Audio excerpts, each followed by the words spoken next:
Well, happy 2024. Steve Campbell here with Kevin McCarter. We are part of your Sweet K retirement plan team. Thanks for checking out this YouTube channel and these videos. If you've missed any of our previous ones, just go to our channel history.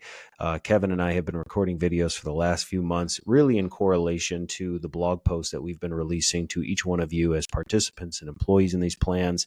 We wanted to really have a way to not only write to you the things that you could and might want to be thinking about, but also record it in case you're not a reader or you just want to hear two people actually have a conversation and talk about it. And with the turn of a calendar year, we're now into February, it's 2024. One question that a lot of people have if you are participating in your workplace retirement plan is, with the new calendar year, should my investments be changing or should I just stay the course and kind of do what I did in 2023? So Kevin, for somebody that deals with participants, employees, and retirement plans, if this was a question they threw out to you, Kevo, should I be changing my investment lineup for 2024? Where's maybe a good place to start? Yeah, so first things first, we always like to start off with actually what is your investment lineup and just define what that is. And very simply, it's just what all can you be invested in? Can you be invested in all stocks, all bonds, or some sort of mix of in between?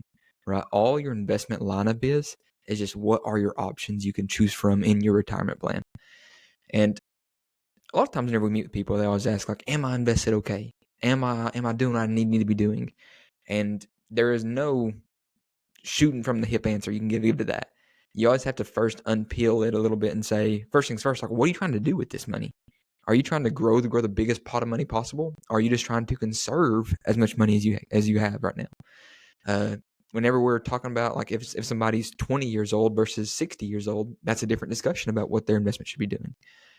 And this really boils down into, to answer the question of, are you invested all right? Do you need to make changes? First things first is, what do your projections require you to do?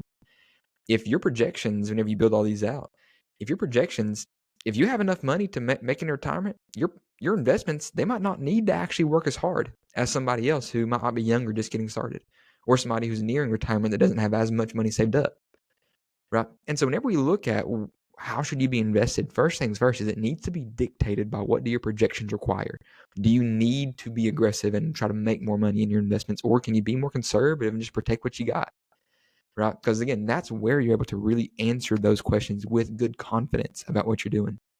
Yeah, and I think a big place to start too with that is when we say words projections, financial literacy education is big to us. If you've never dealt with a financial professional, when we say projections, what we're talking about is where you are today, but let's project out 20, 30, 40, 50 years based on what you're doing today, building in as much risk as we possibly can using analytics to say, what is the success rate of what you're doing now versus changes to be made? And how can the slightest changes, from changing your investment lineup, changing your deferral percentage, changing how you fund an account, if you have access to a traditional or a Roth type of account, all of these small changes over a 30, 40-year time span can make significant differences. So when we say projections, what we're talking about is not just in the short term, but over the course of your lifetime. How could changing your investment lineup in 2024 possibly affect the bottom line of what you're trying to build towards? Yeah. And so again, projections are very important. If you have not built your projections, you need to build them. Or if you don't know how to build them, work with somebody who does. Very, very important piece of all that. And now going back to the actual choosing of your investment, should you change your investments? The very first question with that is, how involved do you want to be with your investments? If you want to be actively involved, picking and choosing the individual funds or even individual stocks, if you're able to, of where you want to be invested at, or do you want to be more hands-off and set it and forget it, right? Because again, that very much changes. What should you do? Should you make changes? Should you not? Right? If somebody wants to be very hands-off with their investments, we're not going to recommend investments that need to be monitored on a every month basis or a monthly or quarterly or yearly basis, right? It might be something that's a little more set it and forget it versus somebody who wants to be involved. Hey, then a lot more options start playing out. And so that goes into the use cases, because a lot of times in your retirement plans, you have that whole lineup, the whole litany of funds, and these funds are designed to cater towards different needs. Is it somebody that wants to be particularly targeted in one side of the industry or one arena of the markets, right? Or is it something that you can invest in one particular fund, one particular option here, and it does all the work for you, right? And this goes into the use cases of these different types of funds. There's individual funds that maybe try to target investing in large companies or growth-oriented companies or value companies or international companies or short-term bonds or long-term bonds or corporate bonds or government bonds. Like you can start getting into the more slivered out pieces of the market with these individual funds. Or a lot of retirement plans offer some sort of target date fund. And this target date fund, if you've seen the options there, they're the ones that say like 2045, 2055, 2060, all that. And they actually invest for somebody with the goal of that person's going to be retiring in that year it's stated. And so they manage the portfolio and invest in those individual slivers for you. And so now, whenever we start talking about which one should you be in, again, it depends on how involved do you want to be and what's your acumen in this arena. But if you actually want to start analyzing these funds and actually trying to pick and choose where you are in your in your retirement plan and where your money is getting put to work, you can actually usually, by being methodical and what's the word I'm looking for? We'll say intentional by choosing these individual funds here, you could actually potentially end up with higher returns and a bigger pot of money someday. And that pot of money means you can go on more trips, or you can give more money to the kids, or gift more money, or go out to eat more. These are actually real life decisions that impact. Maybe instead of you having $100 a month extra, now you have $500 a month extra each month. Like that's meaningful stuff right there. And so whenever we start talking about wanting to analyze these funds and trying to choose the individual funds, every fund has to put out what's called a prospectus. And this prospectus is basically them putting out to the world, this is what we do and this is how good we are at it. That's literally what they do. This prospectus details any fees associated with the fund. It details the returns it's generated.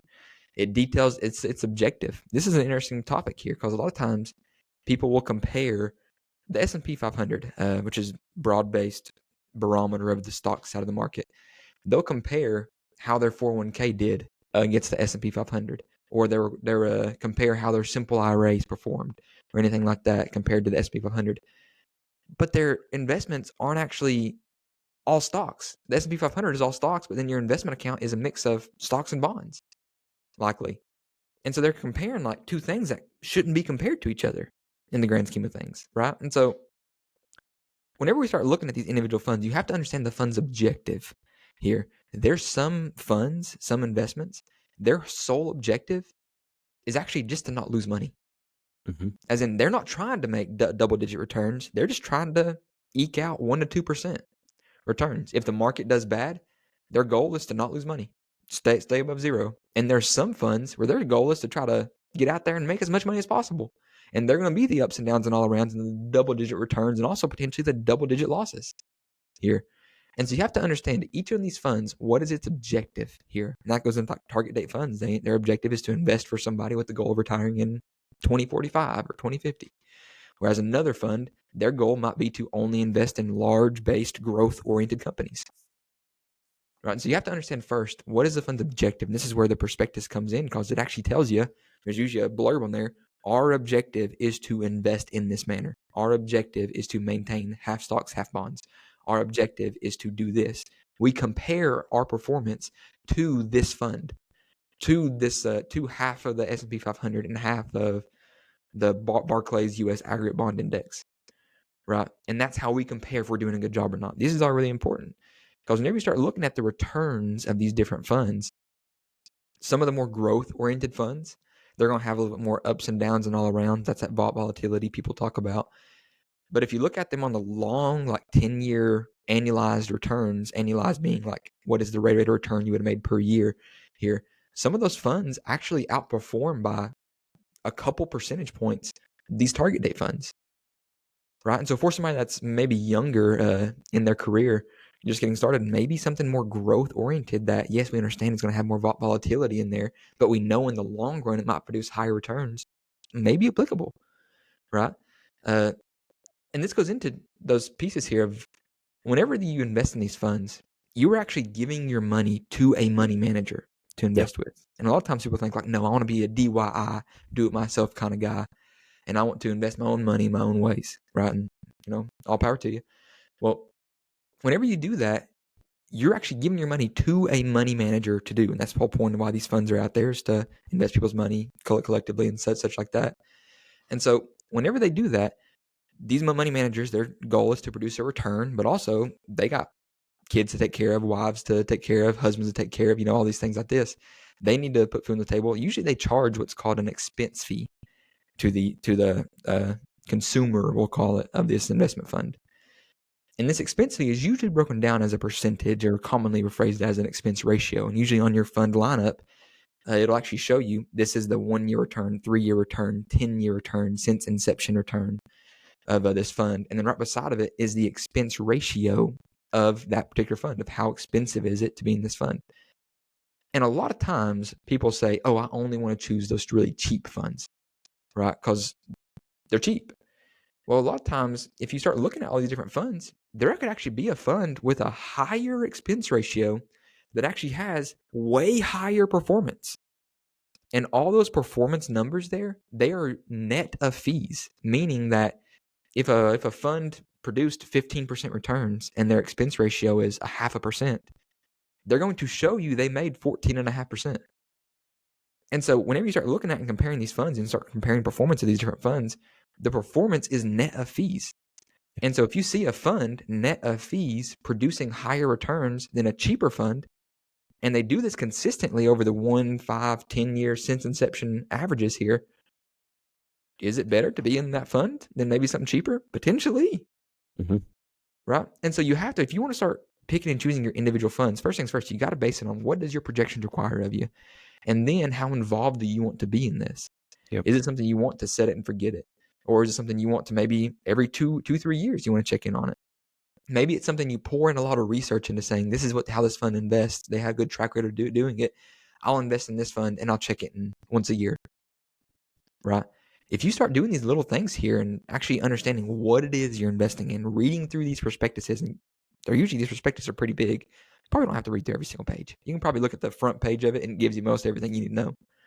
Right? Just look at these things, figure out where are the money makers in your retirement plans. Where is the money makers out in the markets? Where is the funds that are producing higher than average returns compared to other people? What is the fund's objective? Is the fund out there to try to make as much money or conserve as much money? Yeah. Or is it somewhere in the middle? Choose your investment plan from there that matches what your projections require. And that's how you determine if you should change your investments or not. Yeah, and there's a couple of tools and resources that if you're like, hey, I appreciate this conversation, but I'm lost or I'm not sure where to start, a couple of tools that you can have. We'd encourage you to head over to your website, which is your portal as an employee, 401ktime.com. That's 401ktime.com. There's going to be in the top right corner a little drop-down menu, and there's a landing page for my level of risk.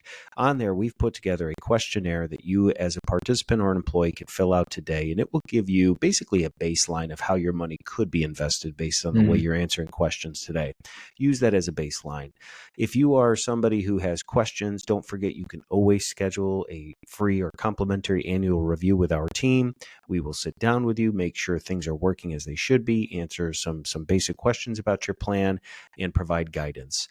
If you are somebody, though, that wants even more hands-on involvement, what you're talking about is almost like the equivalent. Investing may be hard for people to understand, but think about it in your own life, your own wellness.